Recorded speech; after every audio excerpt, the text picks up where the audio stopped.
Hello everyone, welcome to our channel. Hyderabad లో అమ్ముడవ్వాల్సిన ఇల్లులు అలానే ఫ్లాట్స్ సో తగ్గినట్టు కూడా తెలుస్తుంది. దీనికి గల కారణాలు ఏంటో ఒకసారి తెలుసుకునే ప్రయత్నం చేద్దాం. ప్రస్తుతం మనతో real estate expert, TEDx speaker, legendary award గ్రహీత డాక్టర్ నంది రామేశ్వరరావు గారు జూమ్ లో ఉన్నారు. వెల్కమ్ చెప్తాం. హలో సార్, నమస్కారం. నమస్తే అండి. సార్, ఇప్పుడు ఈ తగ్గుముఖం పట్టడానికి కారణాలు ఏమని చెప్పుకోవచ్చు సార్ మనం? కర్ణుడి చావుకి వంద కారణాలు ఉన్నాయి. కర్ణుడు ఎస్, ఎవరో తెలుసా మహాభారతంలో? తెలుసు సో ఈ సార్. రియల్ ఎస్టేట్ పెరగడానికి తగ్గడానికి కూడా 100 రీజన్లు ఉన్నాయి. ఒక రీజన్ లో చెప్పంటే చాలా కష్టం జాకేది. మీరు అడిగారు కాబట్టి నాకు తెలిసిన ఒపీనియన్ షేర్ చేస్తాను. ఎంతవరకు రైట్ రాంగ్ అని మనం ఊహించుకోవచ్చు. ఓకే. సో ముఖ్యంగా మీరు ఏమంటుందంటే ఇన్వెంటరీ పైలప్ అయిపోతుంది, అమ్ముడు పోవట్లేదు అని అంటున్నారు. అది 50-50 బ్రిటానియా. మొత్తం కరెక్ట్ కాదు, మొత్తం రాంగ్ కాదు. ఎందుకంటే సొసైటీ పెరుగుతుంది, సిటీ విస్తృతి 27 గ్రామాలు కలిసాయి, విస్తీర్ణ పెరుగుతుంది, ల్యాండ్ అవైలబిలిటీ పెరుగుతుంది, గవర్నమెంట్ పాలసీలు మారుతున్నాయి. ఇవన్నీ అయినప్పుడు కొద్దిగా అవకతవకలు అనేది అంటే ఎక్కువ తక్కువ అనేది కొద్దిగా వాస్తవమే. మనం మీడియాలో ఉన్నాం కాబట్టి వాస్తవాలు అవాస్తవాలు మాట్లాడుతాం. సో గత సంవత్సరం 2024లో 96,000 ఉంటే ఈ ఒక 2-3% పెరిగి 97,000-98,000 అయింది స్టాక్. అదేవిధంగా మిగతా బెంగళూరు, ఎన్సీఆర్, తర్వాత ఢిల్లీ, గురుగాం, ముంబై, పూణే, చెన్నై, బెంగళూరులో కూడా కొద్దిగా మార్పులు ఉన్నాయి. కాకపోతే కంపారిటివ్లీ చూసుకుంటే మన దగ్గర కొద్దిగా ఎక్కువ యూనిట్ అనేది వే ఆఫ్ హోప్ ఉంది. అంటే కొద్దిగా ఎక్కువ యూనిట్లే ఉన్నాయి. But yes sir. సిటీ వైపు చూసేవాళ్ళు కూడా అందరూ ఉంది. సిటీ వైపు చూసే హైదరాబాద్ వైపు ఎంటైర్ వరల్డ్ ఇంక్లూడింగ్ ఎన్ఆర్ఐ, అంతకుముందు వీడియోలో మాట్లాడుకున్నారు, ఎన్ఆర్ఐస్ అందరూ కూడా హైదరాబాద్ ని గ్లోబల్ రియల్ ఎస్టేట్ డెస్టినీగా చూస్తున్నారు. Yes sir. కాబట్టి ఇప్పుడు హైదరాబాద్ తప్పి మిగతా సిటీలు కూడా 2 టైర్ కూడా వెళ్తున్నారు, 3 టైర్ కూడా వెళ్తున్నారు. నాకు ఎంక్వైరీ వచ్చింది ఒకటి, సార్ నాకు భోగపురం ఎయిర్పోర్ట్ దగ్గర ల్యాండ్ కావాలి, కొనే స్థాయిలో లేదు. అప్పుడు నేను వైజాగ్ లో వేరే ప్లేసెస్ సజెస్ట్ చేశాను.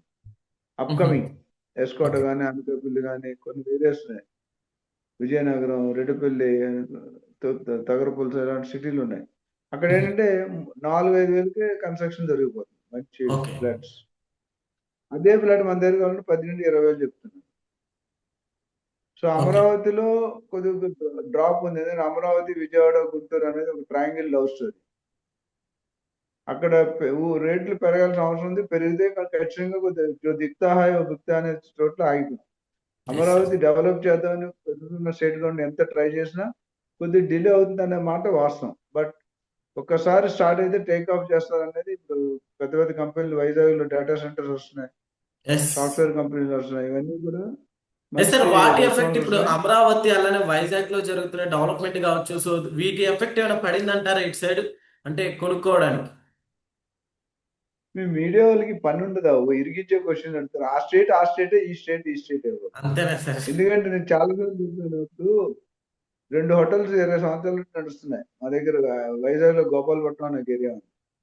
3 హోటల్ పడింది నేను చిన్నప్పుడు 20 సంవత్సరాల తర్వాత. అంటే మిగతా ఫస్ట్ 2 హోటల్ మూసేస్తారా? మీరు కదా.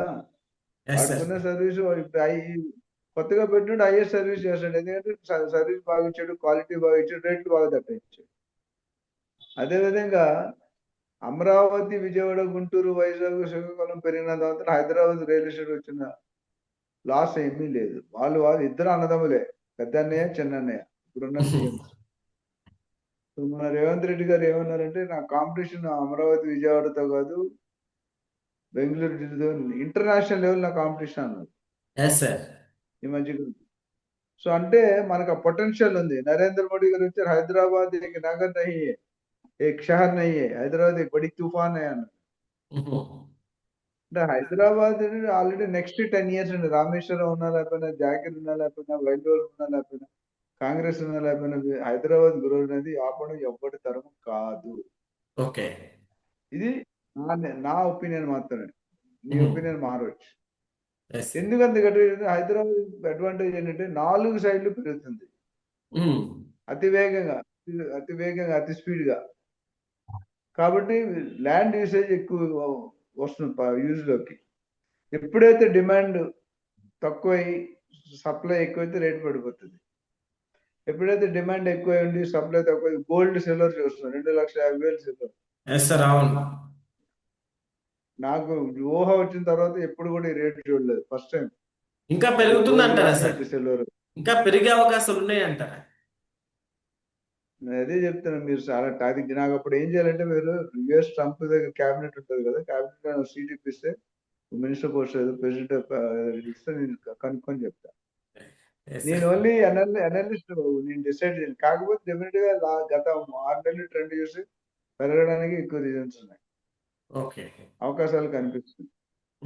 ఎస్ సో సార్, ఇప్పుడు ఈ కంటిన్యూగా అపార్ట్మెంట్. ఎస్ సార్, చెప్పండి.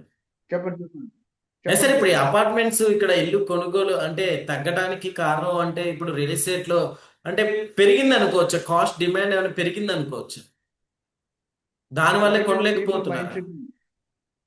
పీపుల్ మైండ్ సెట్ మారిందండి ఒకటి. ఓకే. రెండోది ఇన్ఫ్లేషన్, మూడోది గోల్డ్ రేట్ పెరగడం, నాలుగోది ట్రంప్ తాలూకా నిర్ణయాలు, హైదరాబాద్ స్టేట్ గవర్నమెంట్ పాలసీలు, ఎస్ సార్, దాని ఎఫెక్ట్ కూడా జీడిపి, పడుతుంది అంటారు ఇట్లా? డెఫినెట్ యుద్ధాలు, దీని ఎఫెక్ట్ డెఫినెట్ గా వీటి మీద పడు, రియల్ ఎస్టేట్ కానీ గోల్డ్ మీద కానీ స్టాక్ మార్కెట్ మీద పడే అవకాశాలు ఎక్కువ ఉన్నాయి. ఎందుకంటే పెట్టుబడి అంటే మనకు తెలిసి 4 రకాలు: గోల్డ్ ఎస్. లో, gold silver, stock market, real estate, mutual funds. ఇది బాగా మార్కెట్ లో అలజడి చేస్తుంది. కాదు ఇవన్నిటి కంపేర్ చేసుకుంటే రియల్ ఎస్టేట్ ఎప్పుడు టాప్ లో ఉంటుంది. గోల్డ్ అనేది తాత్కాలికంగా లాస్ట్ 1 year లో పెరిగి, అంతకుముందు ఎన్నడూ ఈ విధంగా పెరిగే చూసారు, దాఖలాలు లేవు. ఓకే.